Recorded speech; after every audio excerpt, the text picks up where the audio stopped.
question down here.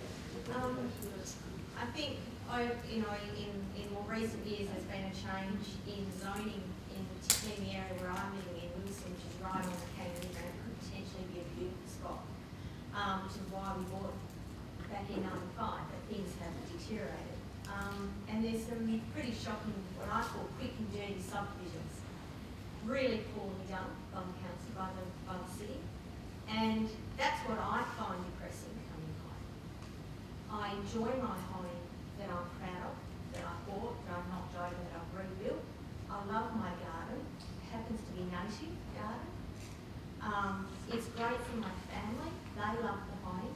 For mental health, we're right near the the Centenary Park. We love using the river. But those horrible little subdivisions with cars parked all over the verges, and the verges being sand pits, I don't see that as a future. And I don't think I'm that old. I'm also not a pensioner, and I'm also not an investor in the area. I choose to live in the area because I think it's great. You draw a circle around, you look at the CBD, we're 10 k's from the CBD, we're on the river. You'd never know it when you drove through the streets. No. And should we be ashamed of that? Should we be ashamed that we're still living on these, for those of us that are lucky enough to be on these plots? Well, I don't want to be ashamed of it. No, I don't think you should be. And I don't like the way the council subdivided what they have. It's absolutely terrible. I haven't seen it. I can't stop.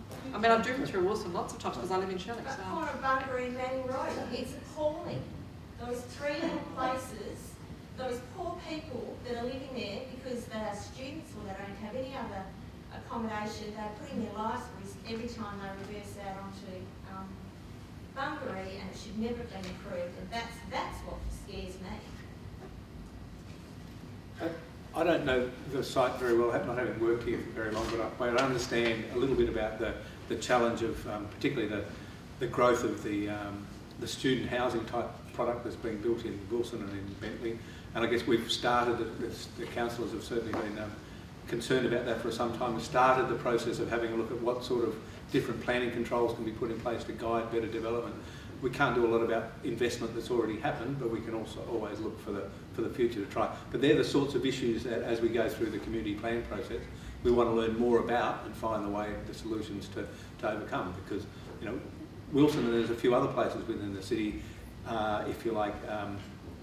I think the way you described it is perfect. They're a hidden asset that no one really knows about, and it's how you actually protect that and look after it and get the most out of that for the communities into the future is the challenge that we all face. Back to the youth, coming from a country, city or town that I've been in recently, they have quite a large youth organisation, I can't remember, it's something to do with Youth Council, which is an Australia-wide kind of basis. Now, does the City of Canning have a youth council representative? Are they looking at developing that? This idea of looking at what the youth need, you've spoken about the 20 to 30-year-old, what's our council doing? If we've got a young population that's growing, what have we gone to these guys that are in high school at the moment and said, well, what do you want? What do you need? What can we do better to keep you here and make you happy to be here? Have any of those sorts of questions been? Look, it's a fantastic question, and we've started to have some engagement. Some of the staff have been seeking out the right people at the right schools to start that conversation. And in fact, the speaker event for our June date, in the latter part of June, is going to be youth focused and have the youth involved, and then we hope to keep those people involved in the process of the community plan as we move forward beyond just an event that starts to stimulate that conversation. So we're at the very beginning of that journey, but it's certainly in our minds. I think it's come to a bit of a natural end. In a moment I'll ask the Mayor to come and thank Marion formally, but there's just two things on your tables. One is a little speaker evaluation, if you wouldn't mind just ticking that, and then there's the little promo for the next event, which is when Richard Weller joins us on the 26th of May. So, please, Mr. Mayor.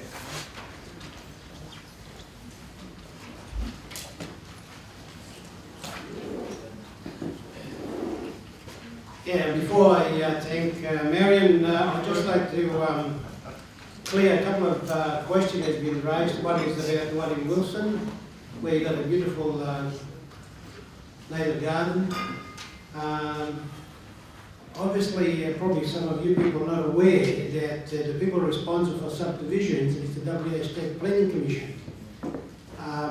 Any property owner applies to have the land subdivided. Some blocks, they are less than 350 square metres. And although the council might say that they're not supported, the WA State Planning Commission will still go ahead with it. Then whoever owns the, end up the homes in those subdivided lots, they put an application to build, and if it complies, the council cannot do nothing about it. Because if we refuse it, they'll go to the State Administrative Tribunal. The matter will be taken out of the council's hands. The other one in relation to the youth,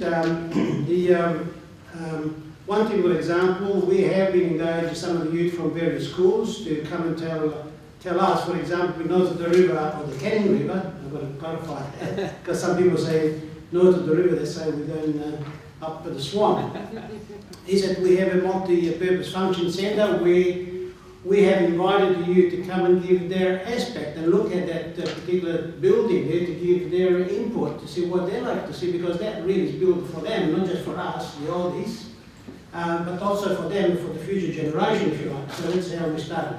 The other thing that I propose to do, and I'm working on it at the moment, is to really try to incite some youth within the senior schools within the city to form a youth council, that, you know, the council that they get all the ideas within the school and report back to them, and some of their ideas will come back to the council to address their concerns. The other thing, obviously at the moment the council is working on a lot of things, and I think that some people said that the rivers are in a very bad state, and I agree with you. Not only just last week we've had a seminar down at the Eco Centre in relation to the fertilisers. Some people attended, and obviously a lot more people need to know, so that need to be publicised, because what happens is that as the city grows, we have more and more cars, and what happens? Those cars, or trucks, or those vehicles leak water, oil I should say, or maybe petrol, or all those nasty things, and where those end up? End up down the river. You know? So some of the people are not really thinking as to really what happens. And we are trying to make people aware of those things. But unfortunately, some people still, you know, don't care to treat it. We do have some volunteers that they've put a lot of time into making our river beautiful. We've created a C21, which is 21 council, and supported by all the council that has got a frontage to the rivers, right up from up Swan. And there's a lot of other things. So one of the main things what I like to do now, I've got a lot of things probably to tell you, but don't want to bother you now, is that I'd like to have the opportunity to thank Marion for stimulating our thoughts. And obviously, as we can see, for having so many people here tonight, we've got so many, a variety of issues.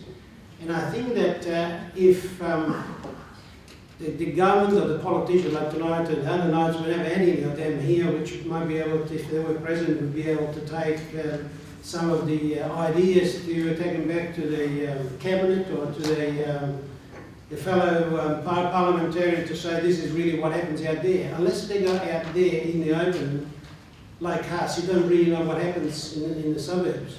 Now, the city wants to move along, because my view is that people will choose to live in areas where we have all the facilities.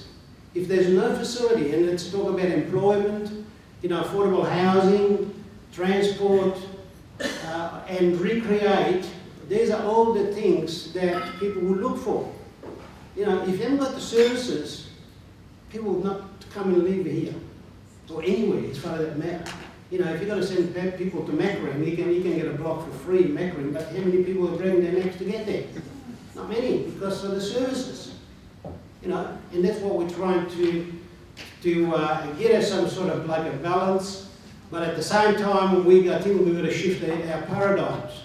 You know, we all use, especially when I got to this country, you know, and I can relate to what Marion had to say tonight, and the things I had to go through. I bet the paper on the window, so you don't put the curtains and things like that, nothing on the floor.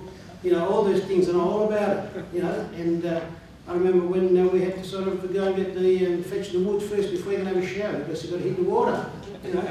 So I can tell you a lot of stories. Now I'm starting to give you my age away.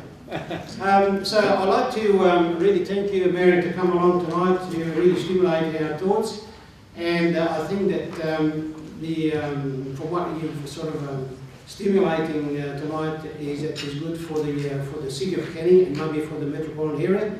But one of the things is that I don't still understand maybe tonight, and what I understood a little bit is that the train transporting is because they're going to have another 2 years of ordering the carriages. Is that why the buses compete with the trains? Because I would have thought that the bus is supposed to collect people in the suburb, take them to the nearest railway station and then take it to Perth. Because at the moment we have from Armadale all the way to Perth, the buses along the Albany Highway, they go to the same spot. You know, and on the freeway they do the same thing. Now on the freeway you've got a lane reserved for the buses. What for? You've got a train there. You know, why don't you drop them at the nearest station?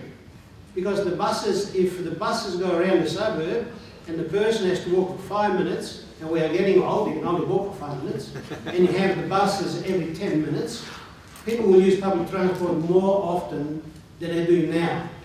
People use their cars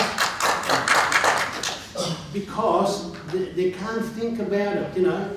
Now, either they do it because for business or whatever, but they don't do it for the facility and the efficiency for people, you know. And they've got to think about it. I don't think it's really to do much with the trains. They can put more trains there. But if you have, like for example, from Shirley, Ferndale, Parkwood, and those buses go to the railway stations and go back, you will find that more people will use that. Okay. You know, you don't have to wait an hour and a half or 2 hours to wait for the next bus or train. Yeah, exactly. Well, they put some more in. They can run every 5 minutes. The last train station from Mandurah is Bull Creek. Bull Creek. Yeah, but what's on from Bull Creek to get the buses take you home? Yeah, Canning doesn't always stop at Canning. You know, but they already changed the Minister of Transport twice now, and other things they're probably going to change many more before we can see, from my point of view, we can see an improvement, quite frankly. Well, So, the brilliant idea about putting the rail where it went meant that only one line can go in. So the idea about putting the rail to come out here in the first place would have been much better, because then they would have had more lines. yeah, but that's history now. Yeah. Well, they've got a tunnel there already. Just get them to All right, put I won't take any more time of your time, so you want to go home and watch whatever's on tonight on TV. And I'd like to thank Marion. Would you please join me in the usual manner?